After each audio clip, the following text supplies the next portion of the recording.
रैदास जी का चरित्र सुना है? जब ठाकुर जी उनकी सेवा में आए ना, तो रैदास जी अपने ठाकुर जी को, रैदास जी का स्वभाव था कि वो तीर्थों में ही घूमते रहते थे, लेकिन जब से ठाकुर जी सेवा में आए तब से उनका तीर्थ छूट गया। क्यों?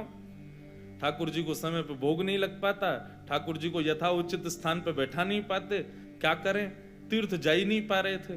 तो रैदास जी ने ऐसा बना लिया, अपनी कुटिया में ही अलग अलग तीर्थों के नामों से पर्चियां लगा दी, और रोज ठाकुर जी का श्रृंगार करके कहते, कहो लाल जी कहां चलोगे? अच्छा, तो आज रामेश्वरम जाना है। ठाकुर जी की चौकी उठाते, नेत्र बंद करते, ओहो देखो कितना सुंदर समुद्र बह रहा है, देखो ठाकुर जी रामेश्वर नाथ भगवान का अभिषेक चल रहा है, लोग ओम नमः शिवाय का उच्चारण कर रहे हैं, और ठाकुर जी की चौकी 2-4 बार ऐसे घुमा के रामेश्वरम जहां लिखा होता है तो वहीं बैठा, पहुंच गए रामेश्वरम, जय हो, बोलो भगवान शिव की जय हो।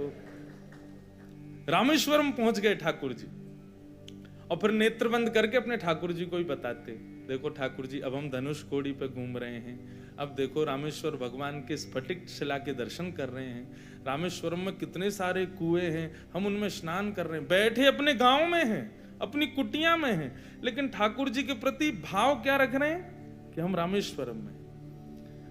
रैदास जी की इस भक्ति का यह स्वरूप हुआ कि जेठ के महीने में अति गर्मी के अंदर यदि रैदास जी अपने ठाकुर जी को तैयार करके, चलो ठाकुर जी बद्रीनाथ चल रहे हैं, तो जैसे ही ठाकुर जी की चौकी बद्रीनाथ में रखी जाती ना, उनके गांव में जेठ के महीने में बर्फ गिरने लग जाती थी।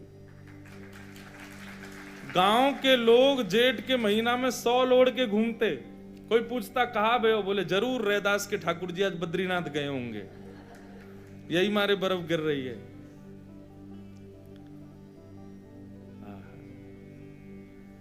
तो पहला सूत्र क्या है भक्ति का? विचार नहीं करना है। ठाकुर जी की सेवा है, ठाकुर जी का कोई सेवा प्रकल्प है, ठाकुर जी की सेवा में कोई वस्तु पधरानी है, उस पर विचार मत करो, बस जो प्रिय है ठाकुर जी को तुरंत ठाकुर जी को अर्पण करो। भाई करमेती बाई नाम सुना है? करमेती बाई मीराबाई के समान ही भगवान की भगवत भक्ता थी।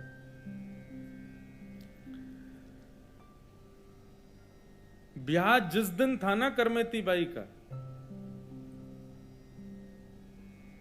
उसी दिन चली गई वृंदावन। माता पिता की बात मान करके पहले तो मना किया नहीं ब्याह के लिए, लेकिन जिस दिन ब्याह था उस दिन मन में विचार करने लगे, कैसे किसी अन्य का वर्ण कर लूं मैं, और वो भी ऐसों का वर्ण जिनमें भक्ति का एक लक्षण तक नहीं। आजकल हम लोग वर्ण करते हैं तो क्या देखते हैं, बुरा नहीं मानिएगा, चाहे कन्या वर का वर्ण करे चाहे वर कन्या का वर्ण करे, हम 2-4 चीजें देखते हैं, एजुकेशन कैसी है, परिवार कैसा है, रूप कैसा है, धन कितना है। कभी ये विचार किया बायोडाटा में, मैंने तो किसी के में लिखा नहीं देखा कि भैया हर महीने वृंदावन जाना है, इतनी भक्ति है, 10 माला रोज करती है कन्या, कभी बायोडाटा में लिखा? यहाँ जितने भी भाई लोग और बहन लोग बैठे हैं जिनके ब्याह नहीं हुए हैं, अपने बायोडाटा में ये मेंशन करवाना आप कितनी माला करते हो। सारे जो ग्रेड्स लिखते हैं ना कि उस कॉलेज में पढ़े, इस स्कूल में पढ़े, इतनी एजुकेशन आदि वो जो भी है, और एक्सपीरियंस में भी लिखते हैं कि इस कंपनी में जॉब किया आदि आदि, बायोडाटा सब देखे हैं। उनमें सबसे ऊपर जहाँ पर ये एजुकेशन वाला आता है, क्या क्या पढ़ा है, करते हैं, हॉबीज क्या है, वो सब क्या है, वहाँ पे सब जगह मेंशन करवाना है कि बिटिया जो है वो रोज 11 माला करती है हरिनाम।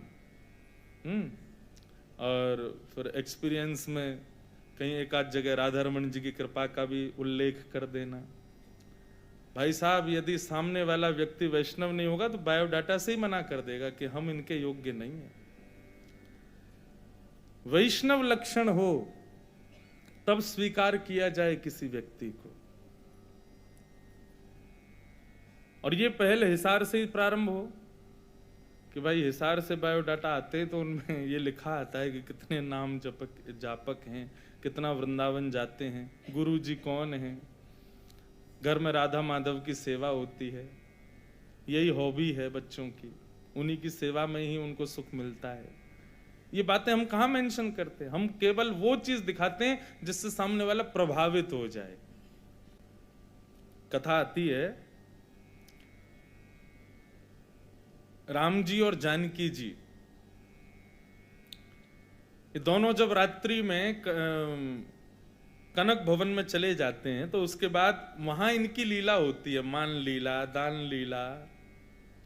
हमारे कन्हैया तो बेचारे बेमतलब में बदनाम कर दिए, इनके गुरुजी तो राम जी हैं। राम जी ने जितनी लीला करी हैं उन लीला जो अधूरी रह गई वो ठाकुर जी ने करी हमारे इनने। तो राम जी तो बड़े लीला पुरुषोत्तम, राम जी भी खूब है, लेकिन हाँ थोड़े संकुचित हैं, संकोची हैं। तो कनक भवन में आज रात में राम जी से श्री जी बोली, किशोरी जी, सीता जी बोले कि आज कछु नयो करेंगे लीला में। बोले कहा करनो है? अच्छा, लीला की बात आती तो हमारी ब्रजभाषा ही निकलती है, भले ही राम जी के चरित्र की हो। राम जी बोले क्या करेंगे? बोले आज एक काम करो, हम बनेंगी राम, तुम बनो सीता। राम जी बोले नहीं नहीं, ये सब उचित नहीं है, आप ऐसे ही रहो, हम ऐसे ही रहते हैं, ऐसी कोई नहीं। बोले नहीं नहीं नहीं, आज तो आप हमारा श्रृंगार करो और हम आपका धनुष बाण और मुकुट धारण करेंगे। नहीं मानी श्री जी, तो फिर राम जी मान गए, बोले ठीक है करेंगे। तो पहले तो श्री जी राघव के वेश में आई, किशोरी जी, सीता जी। उनको देख करके राम जी बड़े आनंदित हो गए, वाह आप बड़ी प्यारी लग रही हो, बड़ी सुंदर लग रही हो, नजर उतारी। श्री जी बोली अब आप जाओ, अपना श्रृंगार करके आओ। तो राम जी गए, और राम जी जैसे ही श्री जी को रूप धारण करके आए ना, तो श्री जी को मूर्छा आ गई, नेत्र बंद होने लगे, गिरन लगी। राम जी ने संभाली, कहा भाई? बोले कि आप या तो कोई काजल आदि कैसे भी रूप बिगाड़ के आओ अपना, नहीं तो हम देख नहीं पा रहे हैं, इतने सुंदर लग रहे हो आप कि हमें मूर्छा आ जाएगी अभी। तो फिर राम जी थोड़ा काजल बिगाड़ के आए, तब सीता जी ने उनको निहारा। क्यों? बोले आप पूर्ण व्यवस्थित श्रृंगार में रहोगे तो हम देख ही नहीं पाएंगे आपको। तो राम जी बेचारे अपने काजल वाजल बिगाड़ के आए, तब सीता जी बोले हाँ अब ठीक है। तो रात्रि में आज किशोरी जी राम जी बनी है और राम जी किशोरी जी बने। लेकिन बंधुओं, यहां कनक भवन के भीतर की लीला कोई और तो है नहीं, लेकिन बाहर सरजू जी के तट पर बैठे हुए गुरु वशिष्ठ वो नेत्र बंद करके रात भर श्री जी और ठाकुर जी का स्मरण करते थे। भले ही सूर्योदय के बाद गुरु रूप में रहते थे, लेकिन रात्रि में वो अपने भक्ति भाव में आ जाते थे। तो रात्रि में आज जैसे उन्होंने ध्यान लगाया, नेत्र बंद किए, तो क्या देखा? राम जी तो गोरे हो गए हैं और श्री जी जो है सांवली हो गई हैं। क्यों? बोले आज तो अदला बदली हो गई ना। अंतःपुर का दर्शन उनको जैसे ही ध्यान में हुआ तो वो तो विचलित हो गए। बोले ये क्या हुआ? ये मुकुट पहन के धनुष धारण करके राम जी बड़े गोरे गोरे घूम रहे हैं और हमारी जानकी जी आज सांवली हो गई हैं। ये परिवर्तन कैसे हुआ? थोड़ी बहुत देर तो उन्होंने दर्शन किया, लेकिन उनके मन को समझ नहीं आया कि हो क्या रहा है। इतने में कमंडल उठाया, निकल गए कनक भवन की ओर। बोले चल के देखूं क्या हो रहा है। अब जैसे ही गुरुदेव आए तो बाहर से सखियों ने नारे लगाए, बोले सावधान गुरुदेव पधार रहे हैं। जैसे ही राम जी ने सुना, राम जी भागे। बोले अरे गुरुदेव आ रहे। गुरुदेव के लिए कोई रोक टोक नहीं थी, वो जब चाहे तब पहुंच जाए राम जी के कक्ष में। राम जी भागे, गुरु अपनी चुनरी फुनरी उतारे, बोले जल्दी जल्दी बदलो, गुरुजी आ जाएंगे अभी। काजल वाजल मिटाए, मुख की लालिमा ठीक करी, श्रृंगार वंगार सब उतारा, जल्दी पल्दी राम जी अपने रूप में आ गए और श्री जी अपने रूप में आ गए। जैसे ही प्रमुख द्वार में भीतर प्रवेश हुआ, वशिष्ठ मुनि आए, राम जी ने चरणों में प्रणाम किया। प्रणाम भगवान। वशिष्ठ जी बोले हम देखने आए थे। बोले क्या गुरुजी कोई दिक्कत? नहीं दिक्कत नहीं, बस याद आ रही थी आप दोनों की, तो हमने कहा चलो देख लें चल के, सब ठीक तो है। लेकिन वशिष्ठ जी अपनी आंखें गाड़ के दोनों को देख रहे, कुछ तो गड़बड़ है। अंत में सब ठीक निकला तो वशिष्ठ जी वहां से जाने लगे, तो जाते जाते उनकी दृष्टि गई राम जी की मांग पे जो कि भरी हुई थी। और जैसे ही राम जी की मांग देखी सो वशिष्ठ जी मुस्कुरा गए।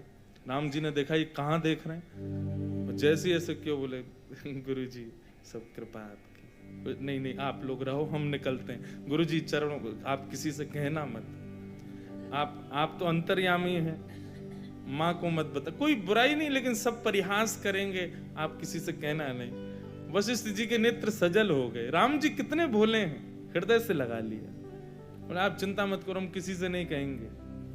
और वशिष्ठ जी ने ऐसी छुपाई बात की, आज हिसार में मंच पे हम सुना रहे हैं आपको, पूरी दुनिया को पता चल गई। ठाकुर जी की कितनी भी निज लीला हो छुपी तो रहती नहीं है, सब पता चल जाता है सब लोगों को। कितनी भी अंतरंग चर्चा हो ठाकुर जी की, कोई छुपी है तो भगवान कृष्ण बोले पत्र पढ़ के सुनाओ। कितना भी निज हो, निज रहता कहां, हमारा तो सब तुरंत पुराणों में उल्लेखित हो जाता है। क्यों ठाकुर जी की लीला निज क्यों नहीं रह पाती बंधु, उसके पीछे भी कारण है। क्योंकि भक्त अपनी भक्ति की साधना से नेत्र बंद करके ठाकुर जी को धारण करके हृदय में ही ठाकुर जी के उस मधुर गोपनीय रहस्य को देख लेता है, इसलिए ठाकुर जी की लीला निज नहीं रह पाती। चाहे स्वामी श्री हरदास जी हो, चाहे हितरवंश महाप्रभु हो, चाहे श्री जयदेव महाप्रभु हो, चाहे गोस्वामी तुलसीदास हो, चाहे वाल्मीकि हो, सबने ठाकुर जी के उन रहस्यों को कैसे लिख दिया, ये प्रत्यक्ष तो थे नहीं वहां पे। ठाकुर जी की भक्ति में ये भक्ति ही चाबी है, ठाकुर जी को नाम ही चाबी है उनके निज स्वरूप लीला को प्रकट करने का।